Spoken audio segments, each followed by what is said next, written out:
வணக்கம். இன்னைக்கு நாம ஒரு செம்ம இன்ட்ரெஸ்டிங்கான விஷயத்த பத்தி பார்க்க போறோம். கடலுக்கு அடியில ஒரு பழங்கால நகரம், அதுவும் கடவுளே கட்டினதா சொல்லப்படுற ஒரு சாம்ராஜ்யம். இதெல்லாம் வெறும் கதையா இல்ல நிஜமா? வாங்க, இந்தியாவோட மூழ்கி போன நகரமான துவாரகையோட மர்மத்துக்குள்ள நாமளும் போவோம். நம்ம கதைகள்ல, புராணங்கள்ல மட்டும் படிச்ச ஒரு பிரம்மாண்டமான நகரம் உண்மையிலேயே இருந்துச்சுன்னு ஒரு ஆதாரம் கிடைச்சா எப்படி இருக்கும்னு யோசிச்சு பார்த்திருக்கீங்களா? இந்த ஒரு கேள்விதான் நம்மளோட இந்த தேடலுக்கு ஆரம்ப புள்ளி. சரி வாங்க, கொஞ்சம் ஆழமா பார்ப்போம். இப்போ இருக்கிற துவாரகா கடற்கரைக்கு கொஞ்சம் தள்ளி கடலுக்கு அடியில தொல்பொருள் ஆராய்ச்சியாளர்கள் சில ஆச்சரியமான விஷயங்களை கண்டுபிடிச்சிருக்காங்க. என்னென்னு கேக்குறீங்களா? மூழ்கி போன பெரிய பெரிய கல் கட்டிடங்கள், பழங்கால நங்கூரங்கள், அப்புறம் பெரிய கோட்டை சுவர்களோட மிச்சங்கள் கூட. இதையெல்லாம் வச்சு பார்க்கும்போது அங்கு ஒரு காலத்துல ஒரு பெரிய துறைமுக நகரம் இருந்திருக்கணும்னு ரொம்ப வலுவா நம்புறாங்க. ஓகே, கடலுக்கு அடியில இந்த மாதிரி ஆதாரங்கள் கிடைக்குது, சரி. ஆனா இது நம்மள எங்க கொண்டு போய் விடுது? நேரா கிருஷ்ணரோட தங்க ராஜ்யம்னு சொல்லப்படுற அந்த பழங்கால புராண கதைக்கு தான்.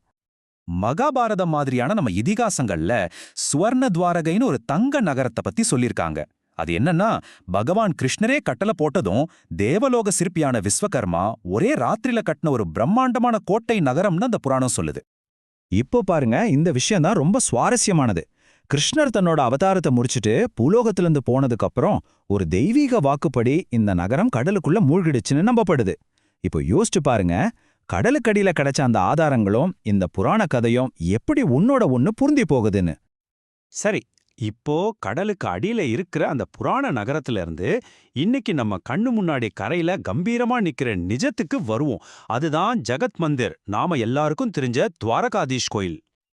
இங்க பாருங்க, இந்த ரெண்டு உலகத்தையும் எவ்வளோ அழகா ஒப்பிட்டு இருக்காங்கன்னு. ஒரு பக்கம் கடவுள் உருவாக்குனதா சொல்லப்படுற அந்த புராண நகரம் சுவர்ண துவாரகா, இன்னொரு பக்கம் பல ராஜவம்சங்கள் சேர்ந்து கட்டின நம்ம கண்ணு முன்னாடி இருக்கிற ஜகத் மந்திர். ஒன்னு கடலுக்குள்ள மறைஞ்சு போச்சு, இன்னொன்னு இன்னிக்கும் கரையில நிக்குது. சொல்லப்போனா இன்னைக்கு இருக்கிற இந்த கோயில் தான் அந்த பழங்கால புராண கதைக்கான ஒரு உயிருள்ள சாட்சியா நிக்குது. இந்த கோயிலோட பிரம்மாண்டத்தை பத்தி சொல்லணும்னா ஒரே ஒரு சின்ன உதாரணம் சொல்றேன். 72. என்னடா இது 72ன்னு பாக்குறீங்களா? இதுதான் அந்த கோயிலோட பிரதான மண்டபத்துல இருக்கிற அவ்வளவு நுணுக்கமா செதுக்கப்பட்ட தூண்களோட எண்ணிக்கை. சும்மா யோசிச்சு பாருங்க அதோட கலைநயத்தையும் அந்த பிரம்மாண்டத்தையும். உண்மையா சொல்லணும்னா இது வெறும் ஒரு கோயில் இல்ல, காலத்தையே ஜெயிச்சு நிக்கிற ஒரு சின்னம். கிட்டத்தட்ட 2500 வருஷத்துக்கு முன்னாடி இதோட அஸ்திவாரம் போடப்பட்டதா சொல்றாங்க. அதுக்கப்புறம் சாளுக்கிய வம்சம் இதை கட்டினாங்க. 15ஆம் நூற்றாண்டுல மஹ்முத் பெகாடாங்கிற மன்னர் இதை தாக்குனாரு. இத்தனை தாக்குதல்களுக்கு பிறகும் திரும்ப திரும்ப எழுந்து நின்னு நம்பிக்கையோட சக்திய உலகத்துக்கு காட்டுது இந்த கோயில். சரி, இப்போ இந்த கோயிலோட வரலாற்றை விட்டுட்டு இதோட உயிர் நாடிக்கே வருவோம். அதாவது இது எப்படி லட்சக்கணக்கான பக்தர்களோட புனித யாத்திரையோட மையமா இருக்குன்னு பார்க்கலாம். துவாரகையில ஒரு நாள் எப்படி இருக்கும் தெரியுமா? அங்க ஒவ்வொரு நிமிஷமும் பக்தி தான். அதிகாலையில மங்கள ஆரத்தி பாடி கிருஷ்ணரை எழுப்புறதுல ஆரம்பிச்சு, அப்புறம் அவருக்கு அலங்காரம், நைவேத்தியம், சாயங்கால பூஜை, ராத்திரி அவரை தூங்க வைக்கிற சயன ஆரத்தின்னு நாள் முழுக்க அந்த இடமே பக்திமயமா இருக்கும். பக்திக்கு அங்க ஓய்வே கிடையாது. இந்த டெய்லி பூஜைகள் மட்டும் இல்ல, வருஷம் முழுக்கவே அங்க கொண்டாட்டம் தான். ஹோலி, தீபாவளிலாம் ரொம்ப சிறப்பா கொண்டாடுவாங்க. ஆனா எல்லாத்துக்கும் மேல கிருஷ்ணர் பிறந்த ஜன்மாஷ்டமி தான் அங்க அல்டிமேட் திருவிழா. ஆயிரக்கணக்கான பக்தர்கள் ஒன்னு கூடி கொண்டாடுற அந்த நிகழ்வை பார்க்கவே அவ்வளவு பிரம்மாண்டமா இருக்கும். சரி, இப்போ நாம பார்த்த எல்லாத்தையும் ஒன்னு சேர்ப்போம்.